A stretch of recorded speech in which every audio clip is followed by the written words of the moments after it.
Rosebud. How are you? Wow, I'm doing good a second time. Little break into the fourth wall. Emily forgot to start recording when we first started this wonderful podcast today. So I'm going to be honest with you guys. I gave some great fucking juicy, perfect, award-winning podcast material, and you'll never see it. Nope. It's never going to happen. Never. And to the wonderful Do We Have To crew, thank you for joining us on this wonderful journey in our project known as Do We Have To, a marriage podcast. I'm your host, Sean. I'm Emily. And we're here to talk to you about natural consequences, the power of natural consequences. That's going to be our big topic for today. You know, we've been working on our parenting segment. We also wildly speculated how we're going to help improve ourselves and our children by the end of the summer by interjecting some strategic initiatives within the Miller household during the summer. So we're doing all those things. We're going to give you a wonderful update on that today. We're going to continue on with Let's Get Deep with a deeper card. And it's going to be one hell of a show, guys. This is a Not Actual Family Studios production. Our executive producer is Colin Schmedium Maskell.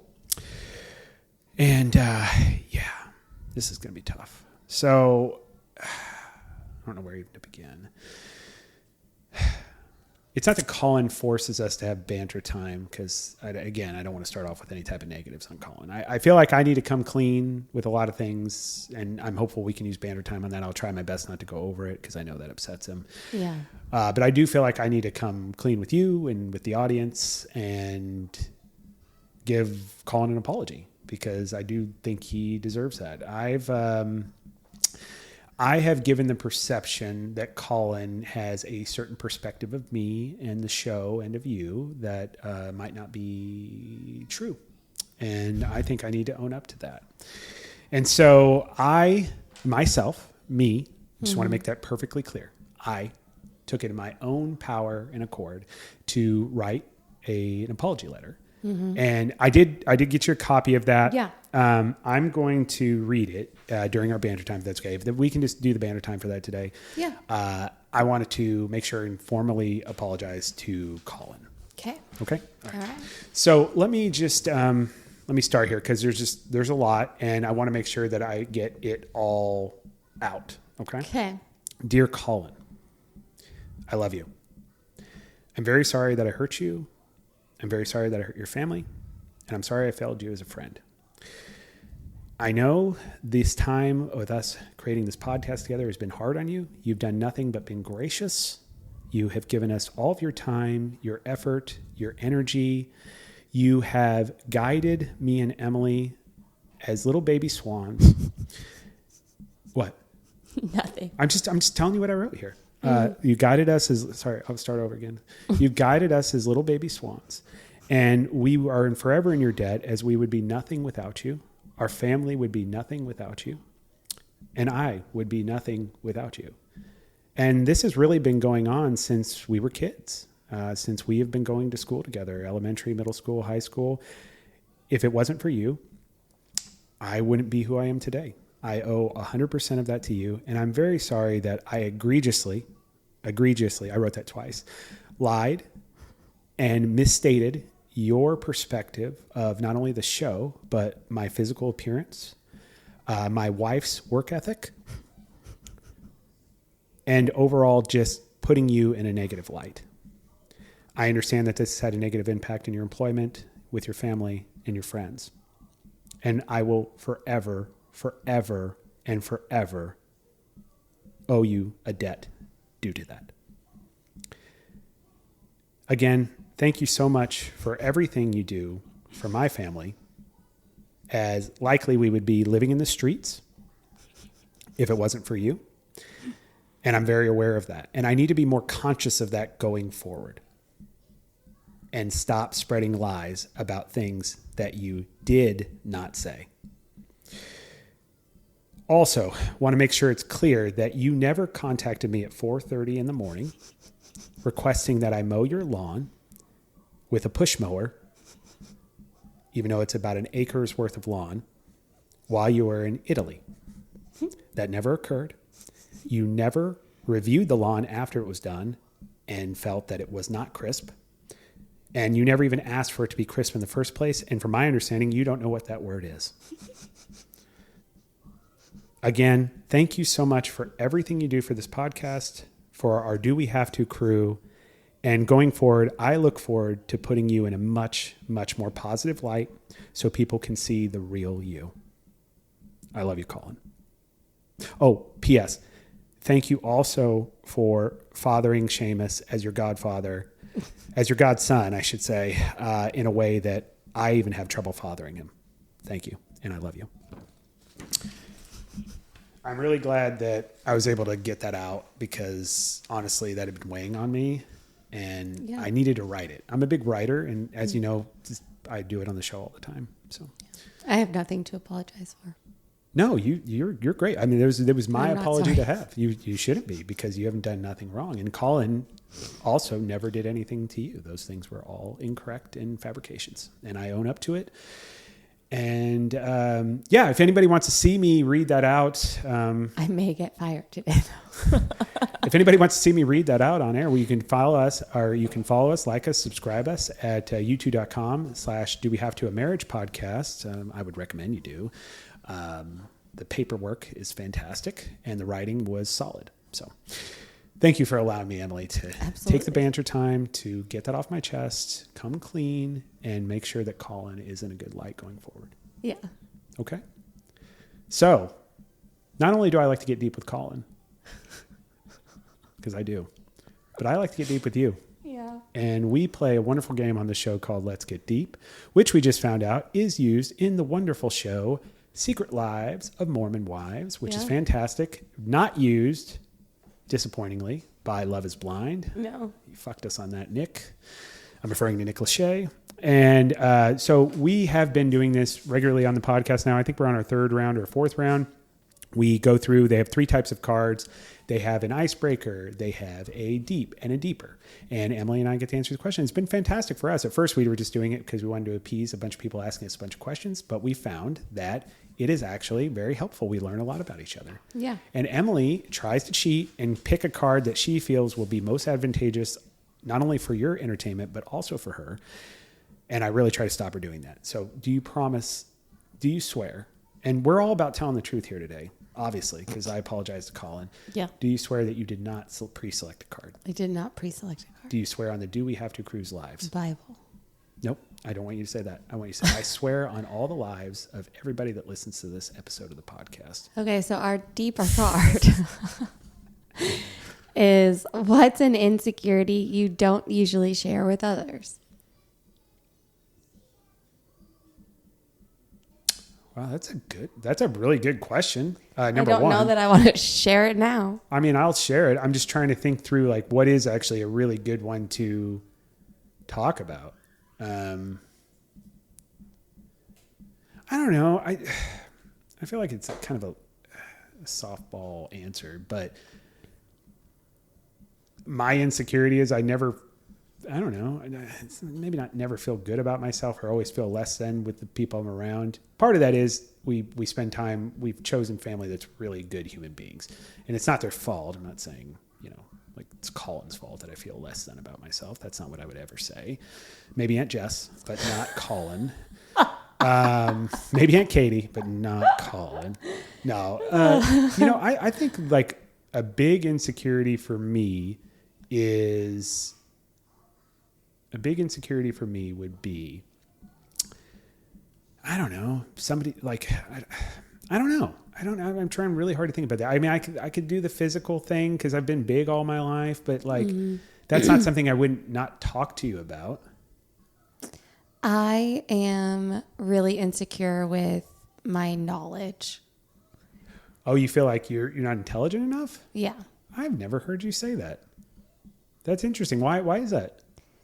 I get like, especially with like math and science and history, like I did good in school.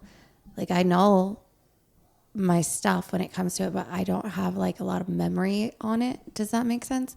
Like, facts, like the back of your hand. Not like true. you're like an elephant. You never forget anything. No.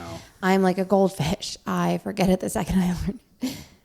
I get really insecure about that because I don't know if I'm a smart person. I think you're very smart. Like I went to college. I've got you know, my degree, I've got post-grad stuff. Like I've got all of that, but like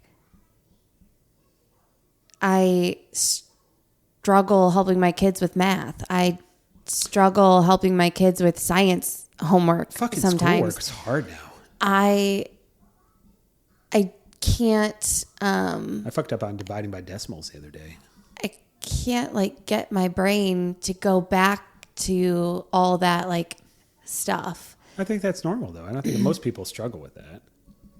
I'm not trying to. You feel you're valid. I'm sorry. I'm like trying to talk you out of your insecurity. I just didn't know that, but I'll make sure I can. Is there like a way I can family support game that? night? Yeah, you win all the time. Only because of who I partner with. Aunt Kathy. But if I was fucking partnering, juggernaut of Trivial Pursuit. if I was soloing, You and me have won before. yeah. Again, who I partnered with. If I soloed that shit, I would lose every time. You got to face your fear. You got to go solo next time we do Trivial Pursuit. That sounds horrible. No, I didn't know that. Is there a way I can be more supportive of that as far as your partner? That's not something I normally ask Emily, by the way, but Sure, I should ask it more.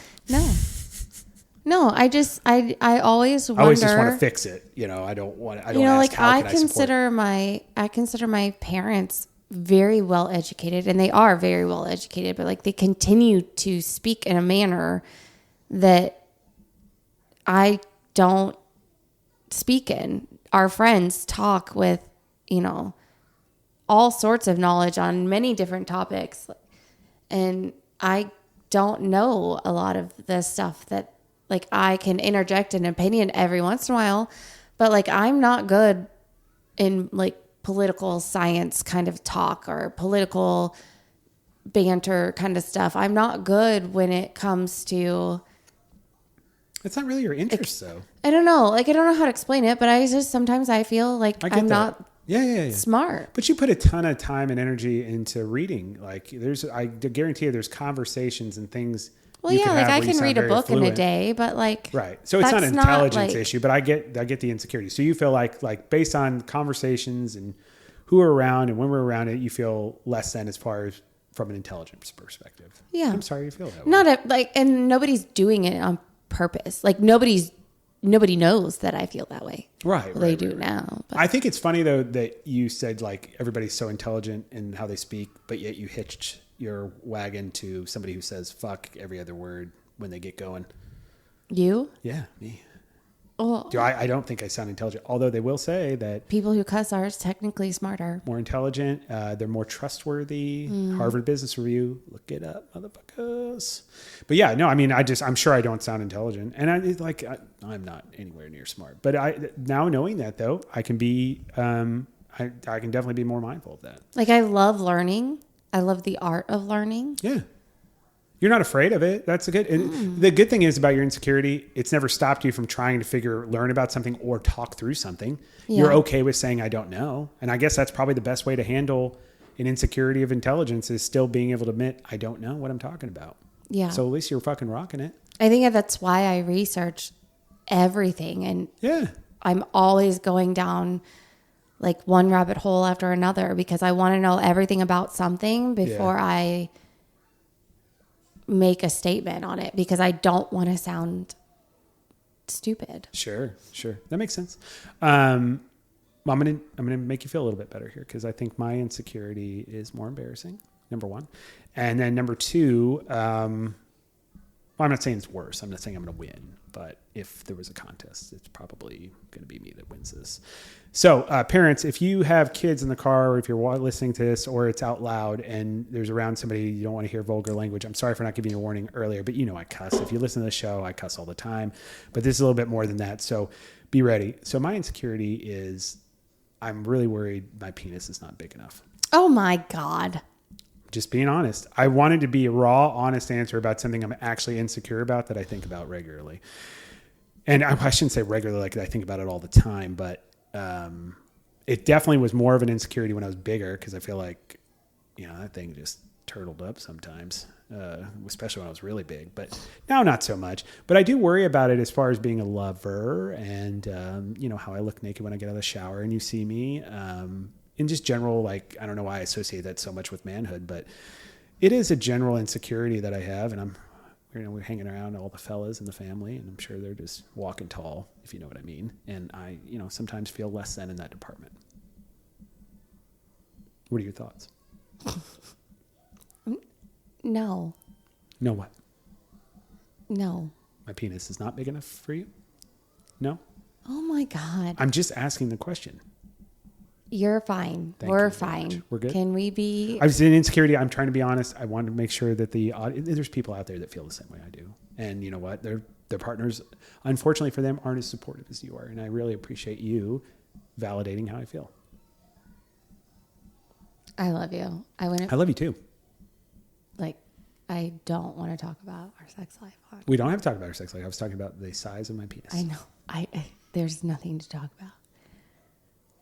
See, when you say those words like that, again, you're feeding into my insecurities a little bit. What No, do you mean there's nothing to talk about? You shouldn't be insecure about it. I shouldn't be. No. Okay. Because you said nothing. I think you mentioned a little bit earlier at some point. So I just wanted to make sure that we're not talking about the same thing. Got it. Okay. Well, that's my insecurity. Okay. You didn't do it. I felt like I validated you a lot during that. And then you just kind of fucking blew me off a little bit. I mean, it's a general, I'm not fucking around. This is not for people to listen to or make fun. It's a legitimate general insecurity. And I'm legitimately telling you, you're good. Well, I appreciate that. But initially you were kind of like, whatever. Okay. All right. Yeah. Moving on. I think that was probably the best round of Let's Get Deep we've had so far. Probably. Thank you. You're welcome. I greatly appreciate it. Speaking of getting deep, we are getting deep into the summer now. We're also starting to get deep into our initial strategic plan of updating and changing the Miller household for the better, so we can run right into the beginning of the school year, hit the ground running. We had grandiose plans. We do. And could you just give a quick? Well, would you like me to give a quick overview on what those plans were, or would you like to? You want me to? You can go. Okay. So essentially what we want to do is we want to attack life in 3 different areas. When the kids get out for summer, we wanted to revamp the room. Not meaning we were overhaul changing the room. We want to simplify it, clean it out, and we wanted to make it a room that's harmonious, study friendly, and not clutterful, to hopefully crack down on creating any type of anxieties that come with clutter and that sort of thing. The other big piece was academics. Academics was something that, especially the year prior with Papa Ron being sick, we just did not put a lot of emphasis on during the summer. And I think that showed during the school year. I just don't think we gave them the proper support that was needed. And I know there's a lot of parents out there that are just busy. There's activities. There's all kinds of things going on. School tends to hit the back burner when you don't have to be at school. It's a normal thing. But we are in the process of daily doing reading comprehension and math. We're doing those assignments. And then the third piece is the physical. Yep. Are we doing the best we can to be in the best physical shape we can be? And that's not only with nutrition, but that's also, working out and preparing for the upcoming sports, but just preparing on being the best, healthiest human beings we can be. And we're doing that in different ways. Tegan's in swim, Maeve's in year-round dance, and then Seamus, we're prepping for football tryouts that are happening at the end of July. Yep. So with that being said, how do you think everything is going? If you were to grade it, since we're talking about getting ready for school, what would you grade it thus far? I think I would give us a B. A flat B, no B minus, no B plus? Maybe a B minus. B minus, okay. Why is that? Well, I am still struggling greatly on getting up at the same 6 a.m. time frame. It's now 7. I think that's been the least inconsistent thing we've been in, because it's not just you. But here's the thing. We still get up earlier regularly than... they're not sleeping until 9 or 10. No. And also, I feel like I'm getting up earlier than I was doing for getting them ready for school still. Yeah.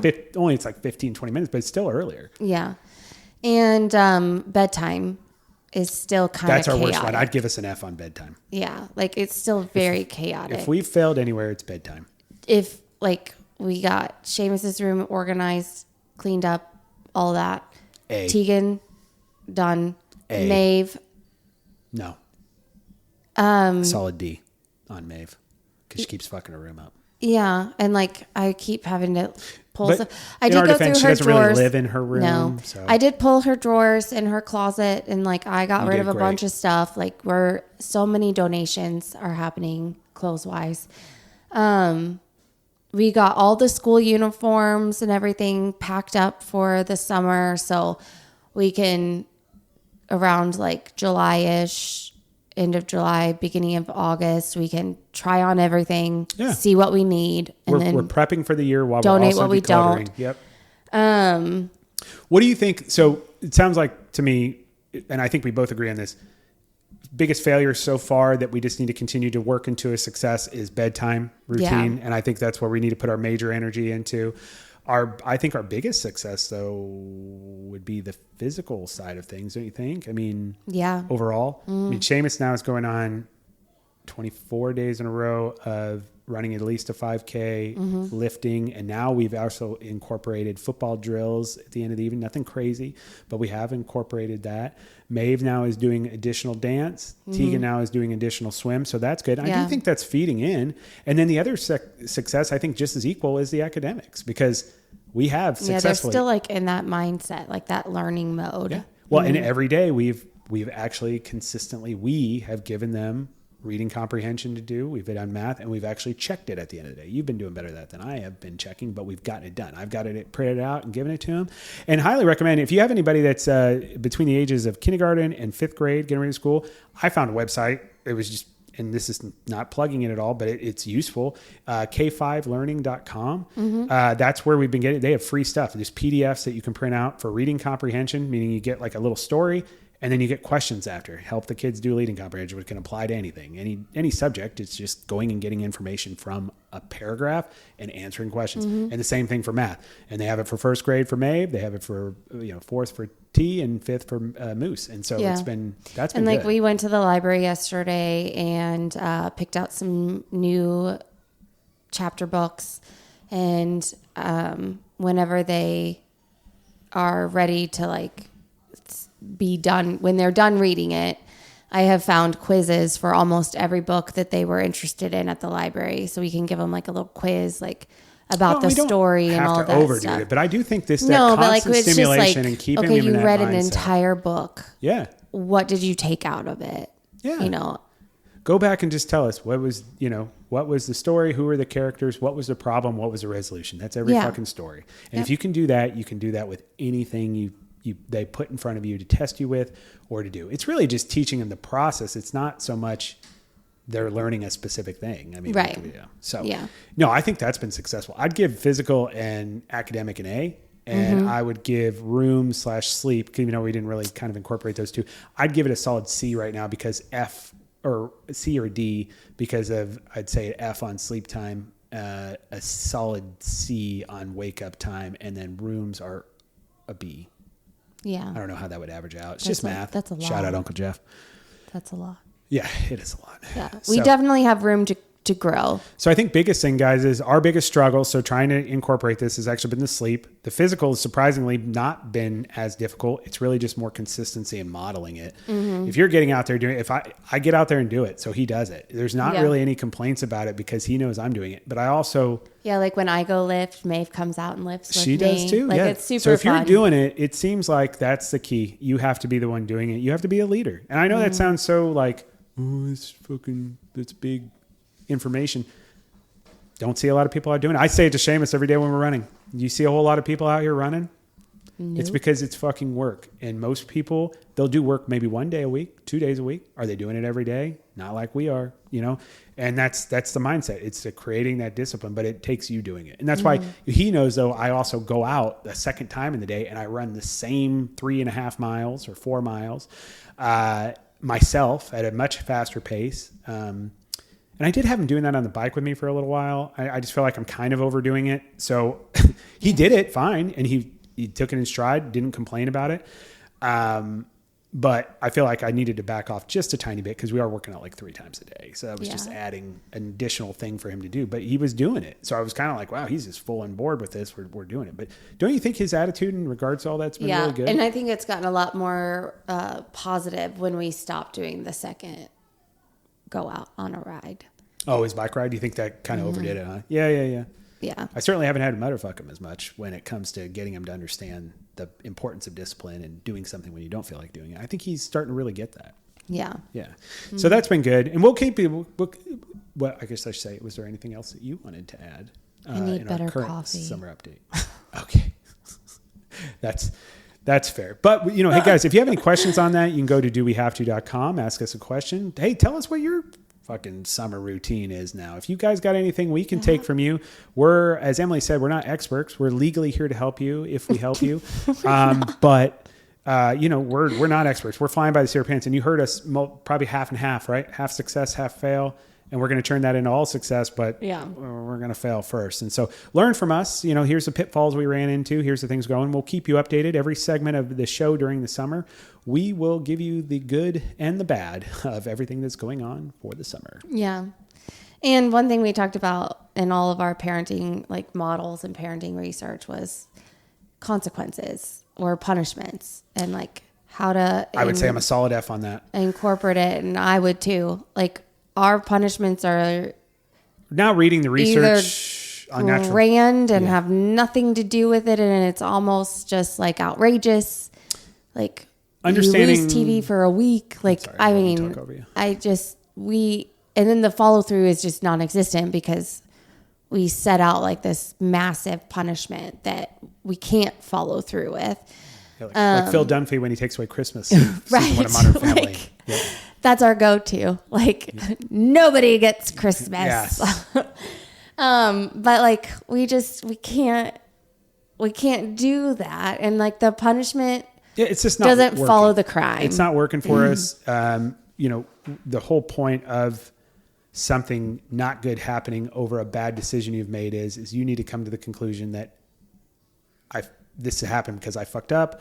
And here's why, and here's what I need to do to not do that going forward. Right. Everything we were doing, I feel like, especially now reading all the research that was done, I feel like we've been punishing kids the incorrect way their entire lives. Yep. And I think there's been times where we have allowed natural consequences to happen, but typically we try to control it. And any control...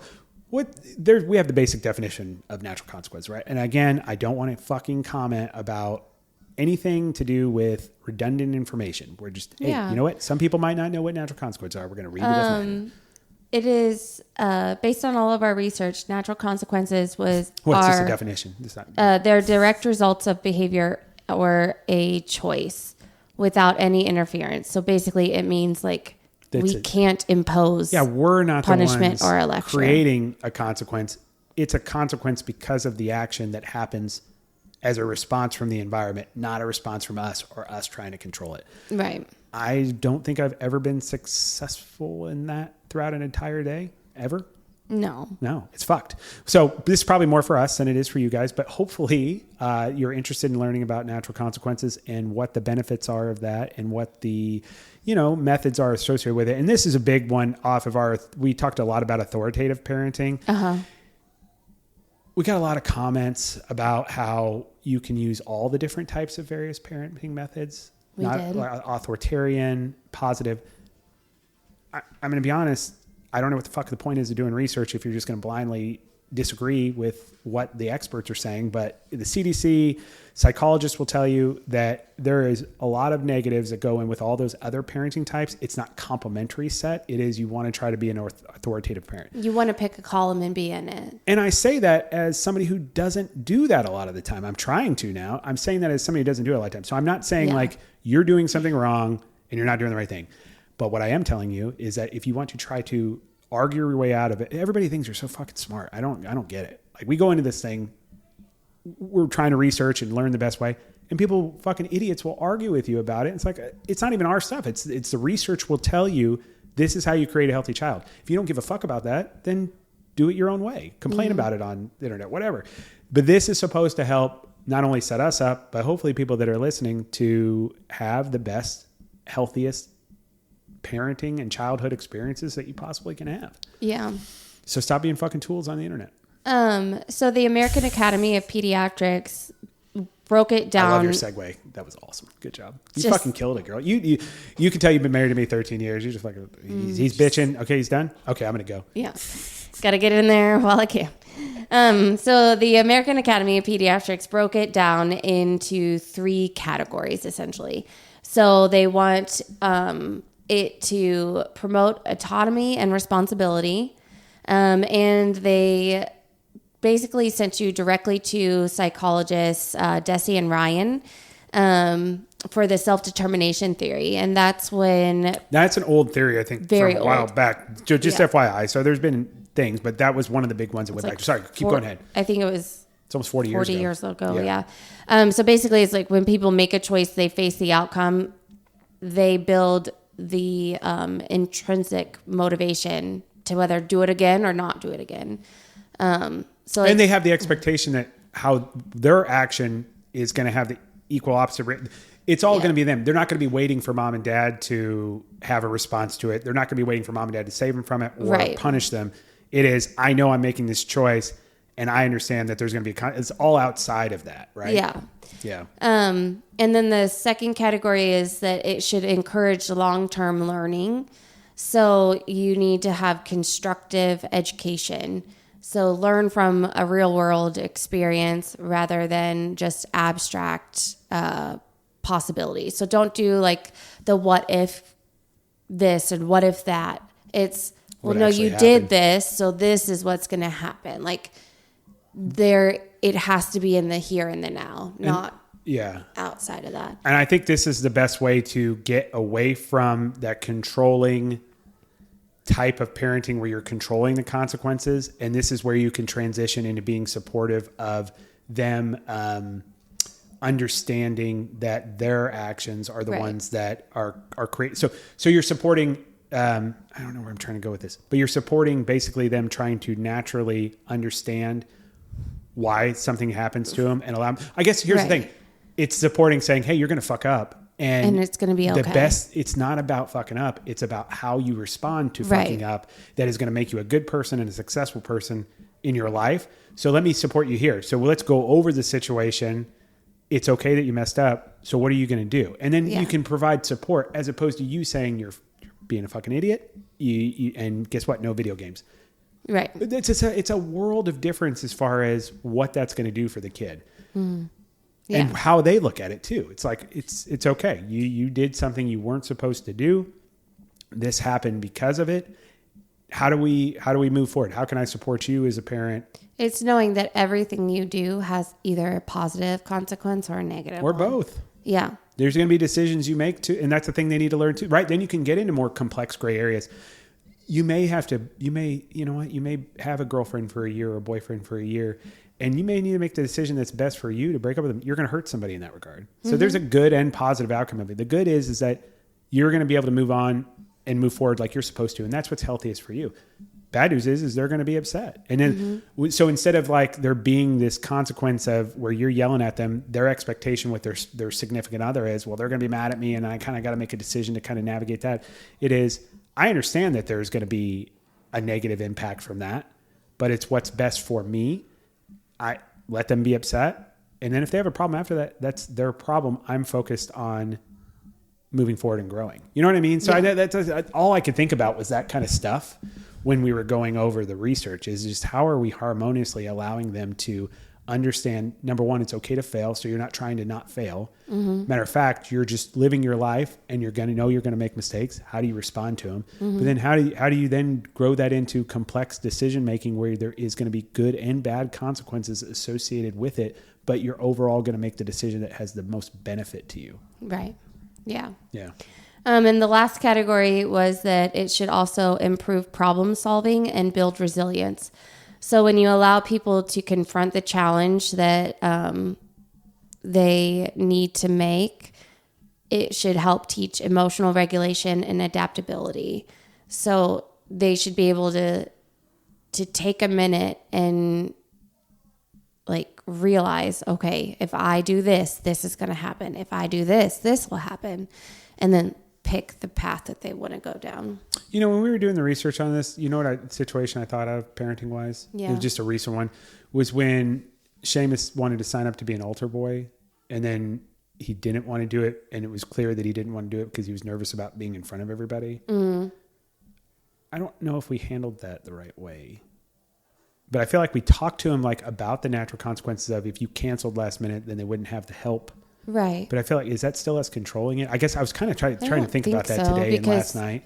But that it would be the natural consequence, right? He was very proud of himself. And he thought that through, like, it's not just about me. I'm there with other people. I committed to that. So I guess that's true. So I guess we did do that the right way. Yeah. Like, something that kept coming over and over in all of our research was, how many times are you rescuing your kid? And I thought about that because Safe risk. I am a rescuer. Yeah. They forget their water bottle. I go and I drop it off at school. They forget their lunchbox. I go to the school and I drop it off. They forget their homework. I go and I drop it off. They forgot their yearbook the day before or the day of yearbook signing. And I panicked because I knew that it had already happened and I just saw it on the counter and I was like, well, crap. It's like, can I get it to them now? You know, I had all these appointments. Like, I didn't see it in time. And it was like, no. Okay, well then she didn't get her yearbook signed. And she signed everybody else's, but now she, for her kindergarten year, doesn't have anybody signed her yearbook. She'll be talking about that till she's 40. And it's like, I feel like I let them down.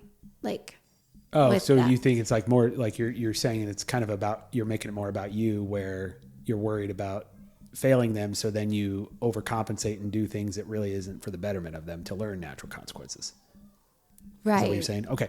Yeah, like that makes sense. I keep in this coming world, to the rescue. Like, yeah, you forget your water bottle. Okay, well, you might just have to be thirsty. But like, what I will say, though, you're not going to die. In your defense, but this is where we as individuals have to overcome this and say, fuck off, we're doing it our way, because we know that's, the research tells us that's what's best for our kid. Not we're saying it's what's best for our kid. We're doing the learning and we're researching. And fucking schools will call you and tell you, hey, you left their lunch. Hey, you left their water bottle. They need that, right? Yeah. Nope. That's not helping them, is it? It's not. And like, now, if they were going to be out playing all day, like, and they do talk about this, like, you don't do it where they may be in danger. So like if it's field day and they're going to be out in 80-degree weather all day, go get them some water. But the school also should be like, we'll get you a water bottle. Like, but the thing is, you're going to have external pressure to always be doing everything, because it's the way the fucking world is, unfortunately. Yeah. And I do think the world is inclined to create soft human beings on purpose, because soft human beings are compliant and they do with what the masses do. But if you want to raise resilient, gritty, individual children that hopefully will be successful, it's not a guarantee, but give them the tools that they best can succeed with, we got to stop fucking allowing them to be weak. I know that sounds so harsh, but that's what it is. It's like, I have got to, you know what? Hey, I forgot my water bottle. I guess when we go by the water fountain, I got to make sure and take a couple fucking drinks. And if I don't want to do it that way, I need to make sure that I proactively have my water bottle during the day. It seems small, but it just prepares you for life. Yeah. Yeah. Yeah. And like, but people, teachers, schools, family, everybody, and it's with good intentions. So it's nothing bad, but they're going to weaken your children if you fall into those pressures. Right. If you have the opportunity to support a natural consequence, the research says fucking do it and support it and let them learn it, and then be there to support it with them. Talk it through with them. Yeah. Respond more Just try not to control it as much as you can. Respond more with like empathy rather than, judgment. Like, don't be like, well, I told you so. Like, well, that's it's not like, helpful. It's like helping train a new employee at work. You're not going to fucking shit on them. That would be weird. You know what I mean? Like, well, I guess there's people out there that do that, and there's parents out there that do that, right? But like, they're going to make mistakes. They're not going to know things. So why would you shit on them for that? You're just there to help them and help walk them through it. And if they ask you for advice on something, or if they ask you to teach them how to do something specifically, then you're there to help guide them. Yeah. Yeah. You just train them like a new employee. Did I just come up with a fucking? Should we do seminars? No. Maybe. No. There goes my small penis seminar. Jesus Christ. They did want to make sure that there were 3 things that you needed to know to not do when you were trying to implement. This is going to be good for me. Natural consequences, and it was don't use natural consequences when safety is at risk. We just talked about that. Running into traffic or something. When the person doesn't have the capacity. Hold on. Let me just stop for a second. Can we just wind back? Was that a thing that was researched?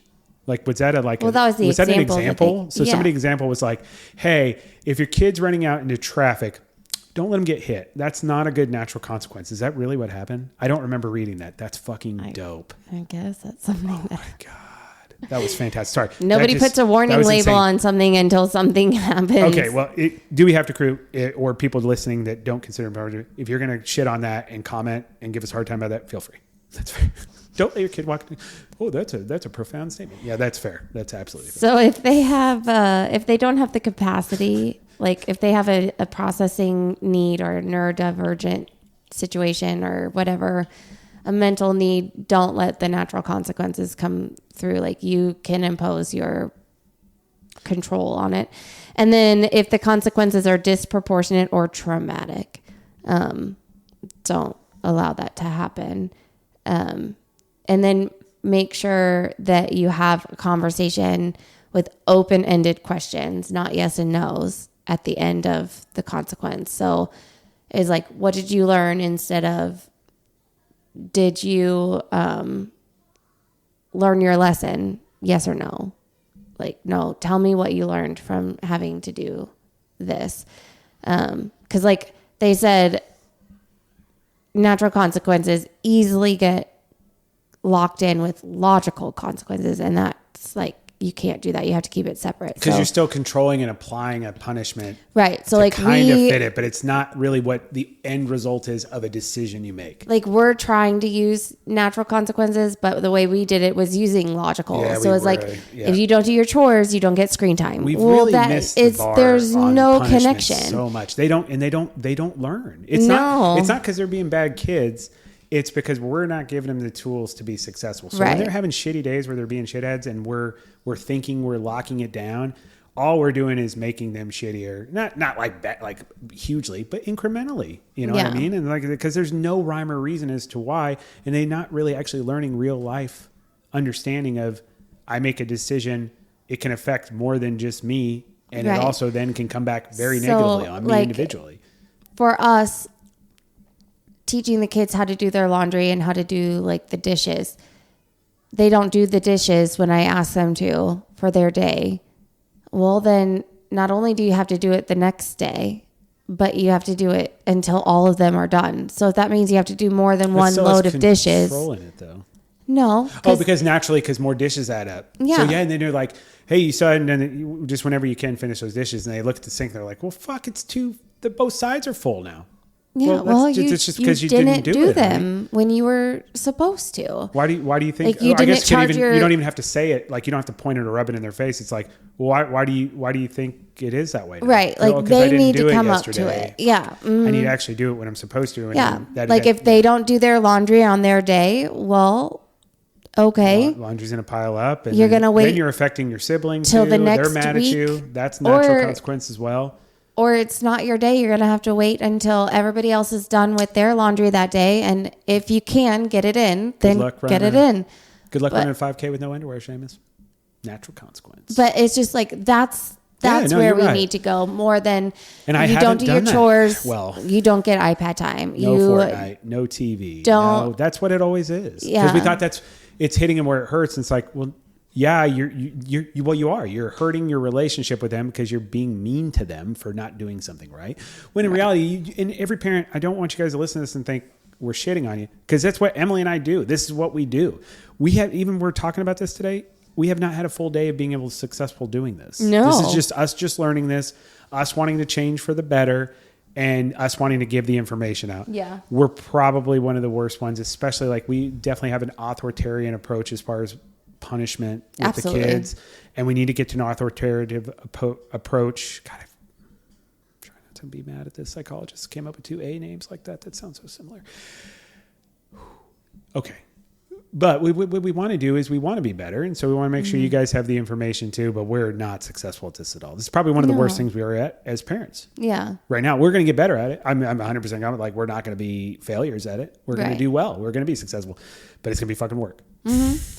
Like my biggest takeaways from all the research that we did. Let's hear it. Were to trust the process. Like let the world teach you what you're not going to learn from somebody just yelling at you. Like Me yelling at you means absolutely nothing.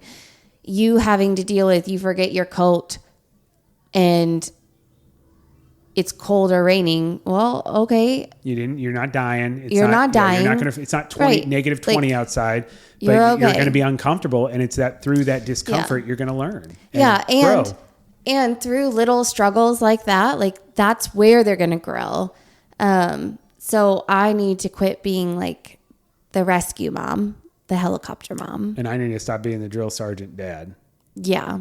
Yep. Yeah. No, and that's the truth. And the other thing is too, all these things relate. The mental health thing, the academics, or I shouldn't even say mental health thing, sorry. Academics, the cleanliness, the physical health, like the physical discipline, all those things are doing the same thing that we're talking about with natural consequences. You are naturally going through levels of discomfort that typically most people would run away from or stop doing because it's uncomfortable. But what it does is it promotes positive growth. That's how all these things are connected. It is just allowing the kids to safely go through discomfort on a regular basis. And that creates discipline. It creates understanding of the world in a positive way. And they become better human beings. And instead of us trying to dictate and mentally fucking hammer them down, we're there to support that growth. Doesn't mean you don't have firm boundaries. Go and you through it with your respect. kid in more of like a curious way, like empathetic, more than be curious, not judgmental, controlling and Ted Lasso. judging. It's the truth though. Mm-hmm. Yeah. And at the end of the day, guys, that's what it is, right? You got to answer the question. I can tell you information. We can tell you information. We can research information until you want to walk through that door yourself and model that behavior and do those things, in which we have to. We weren't doing that. It's a struggle because until you're willing to do that, it doesn't fucking matter. Yes, it is. It goes against the world. The world does not want you. I mean, it's just and how I grew up, like how I was raised. I feel like I'm very much like. But the world, I grew up in very much. You need to have a thumb down on you. We need to have control of you. And it's not about like a control, like Big Brother kind of control. It is just a beaten down human being that doesn't have confidence in themselves and is scared to fail is somebody who's very easy to control and manipulate. The world wants you to be that type of person. I mean, it's a sad reality, but it's the truth. And the better that we support and harbor positive growth in our kids to be contributing, but individuals that are strong and resilient and understand the power of choice and understand discipline, they're likely going to be successful in this world. Not only that, our kids, guys, and anybody who's having kids or planning on having kids, they're probably going to fucking do really good things in this world because the world is just creating soft ass people. And I say that as somebody who is, I feel like I'm getting a lot better, but has been soft on a very, very regular basis. So I'm saying that from knowing it from experience and from where things that I could have been better at as a human being myself. That's not a fault of my parents or anybody else. Like I could have started recognizing as a young adult and made the changes for myself. And we're making those. There's no time like the present to make corrections. There's no, I saw a thing the other day. The average business owner is 47 years old. The average millionaire is 60 years old. The average billionaire is, whatever, right? It's stuff that like even middle-aged people, like it's normal for your age to restart and reset and make yourself better. There's no time. Your time's not going to pass you until you die. That's it. Yeah. It's a reality. So yeah. So yeah, we've got a lot of work to do. Yes, we do.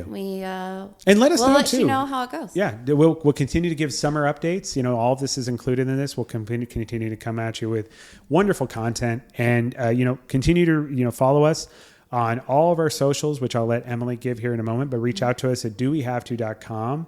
Comment on any of our socials. Just give us your updates. Give us your struggles with this type of thing.